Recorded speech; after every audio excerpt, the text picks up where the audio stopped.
So what happens in 98 that's different? So बताता हूँ. Now in 87 is the next watermark.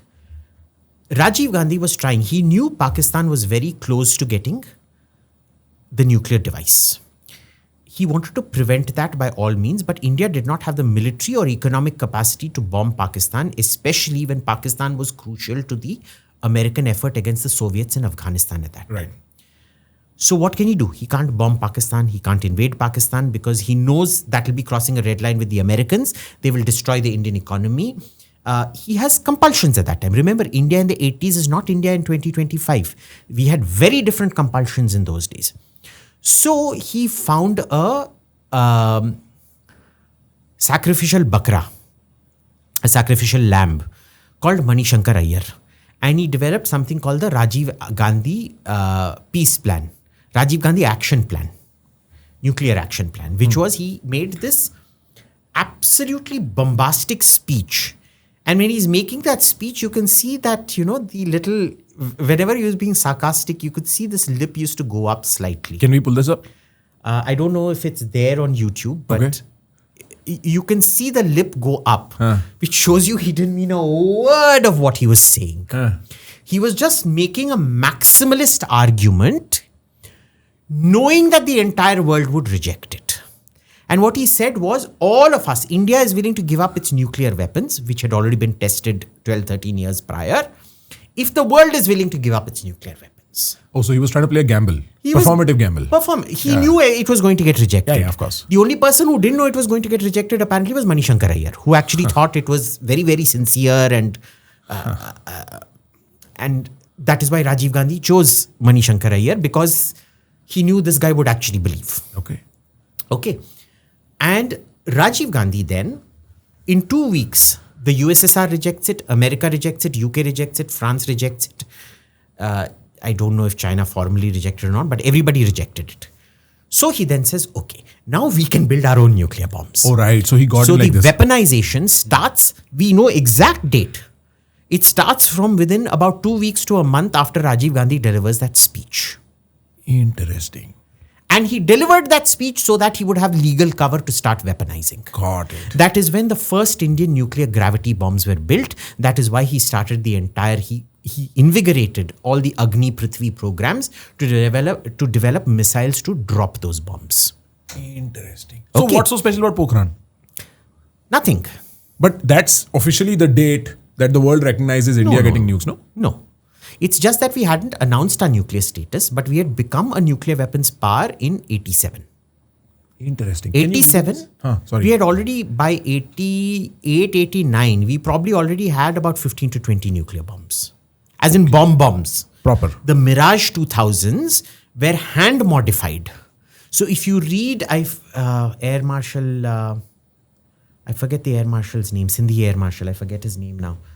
God, I'm so terrible. But anyway, he wrote, he wrote a whole piece about it because he was in charge of that weaponization. It was very specifically mated to the Mirage 2000s. And he talks about how, because Indian production wasn't very good, the pylons, the nuclear pylons, the inner pylons of the Mirage 2000 had a hand-hammered quality about them, as opposed to the rest of the plane, which was, sophisticated machine-milled metal and composites. And how they were mated, they were observed doing bombing runs. It is photo documented that they were doing long runs and then normally a fighter will take off like this. Okay. They were taking off like this, almost like a civil airliner, because of the weight of those nuclear bombs. That was a very clear indication this is not a plane taking off for the emergency of an air-to-air battle, where Pakistani fighters have been spotted. It is taking off with a very calculated specificity to drop a nuclear bomb with an extremely heavy weapons load. Interesting. So all of this happened. Your nuclear doctrine, everything was ready. One of the reasons that at that time General Sundarji started this whole thing called Operation Falcon and Brass Tacks. Which is when? 87, 88, maybe 86, that period, was to test the waters and see how America would react if India invaded Pakistan. That itself was, people don't realize this, but Rajiv Gandhi had he probably took the decision to go nuclear the very first day he was sworn into office in 1984.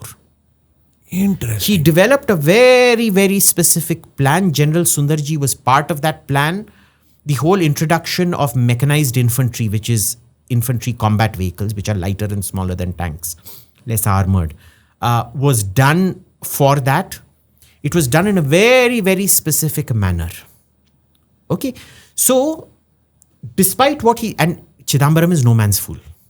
You will never convince me Chidambaram is anybody's fool. Got it. I understand. Okay. I understand. He knows this history. He knows this exactly. Got it. This is just a political. get it. This is rhetorical. I get it. You know, if I get,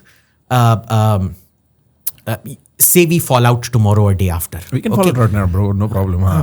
If we fall out, I know that you are you're much stronger than me. You'll punch me silly. Sure. So what will I do? I'll be like, tu mota hai. I know all the, all the Ozempic and the Ozempic plus Munjaro you took in order to lose weight. I took a Munjal. I ate a whole Munjal to lose weight. Sure. Everybody knows you took both Ozempic and Munjaro injections in order to lose weight so that you'll look good for your wedding. Spilling the secret shit. Yeah.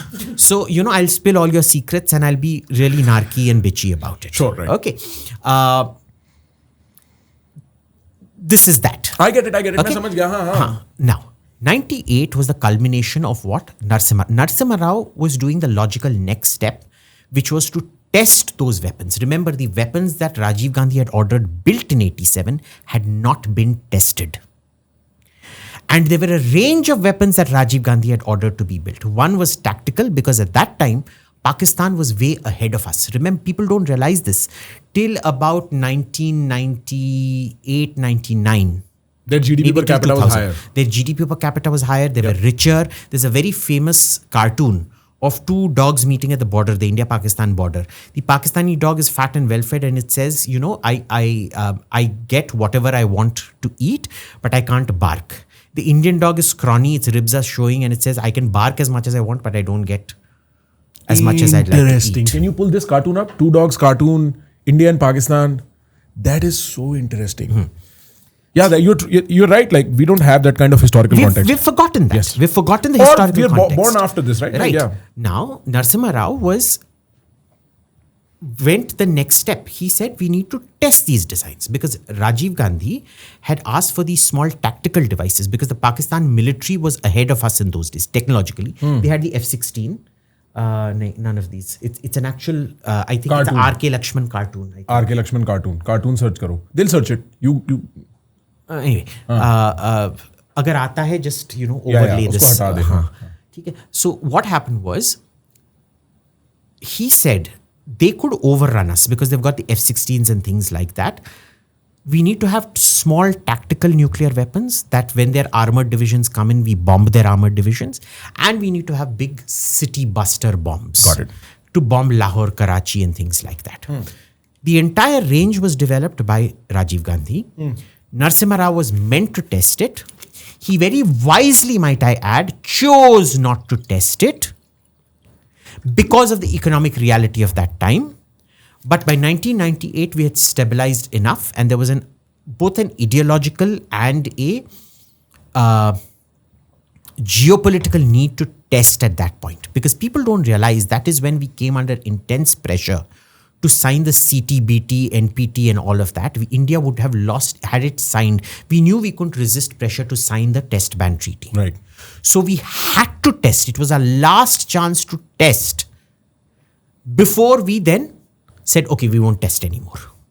And we had to collect all the data. So Narasimha Rao had a cushion period. He used that cushion period. Vajpayee did not have that cushion period.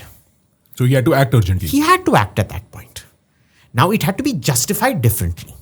We can question the wisdom of writing to a Lothario like Bill Clinton saying China's our enemy. This is something that should have been said over a call. And you know what the Americans did? They leaked that letter. Bill Clinton personally leaked that letter and made it public. That speech was made in the context of China's furious reaction. China was initially lukewarm to the Indian test. It was only when Bill Clinton leaked that letter that the Chinese reaction became nasty and furious. And let us be very clear. There are lots of speeches of Chidambaram where he says you plan based on capability, not based on intent. Because he himself knows this. There was no war between Germany and the Allies for 20 years. Does that mean in year 21 there will be no war?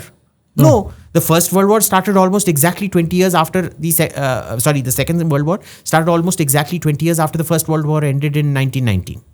Okay. It doesn't matter. You look at the Franco-German wars over 1,000 years, starting from what? The invasion of Britain in 1066 right up to the Napoleonic Wars. Every 100 years they used to go for war. 34 years and 27 years is absolutely nothing. He knows that, yeah. He's not... Sure, I get it. Yeah. I understand. So, I generally tend not to take these speeches. You have to know when politicians are peacocking and when... Yeah, exactly. Got it. So what is happening in... And let's understand, P. Chidambaram is not Manishankar Iyer. Please don't confuse the two. They're both Tamil. It's just that one actually believes, the other one has no belief systems. Okay, which I think is a much better politician. I'm not going to bite. Wait, you're saying the one who does not have a belief system is a much better politician? Of course. It's a very interesting thing to say. Why'd you say that? A politician should not have beliefs. I think it's the opposite, no? No. An ideologue is very dangerous. I mean, you should have conviction for what you should actually want to change, what effects you want to see. No. No? Why? Then what do you change? Why is it not convenient at that point? You should have an end goal. You should have determination, not conviction. Interesting. It is what Deng Xiaoping said. It doesn't matter if a cat is black or white as long as it catches the mice. I don't want a politician. The problem with ideology is you fixate on if it needs to be white or black. We have barely scratched the surface with this clip. If you want to know all the fun stuff that happened in this conversation, you've got to go to our main channel. Click now.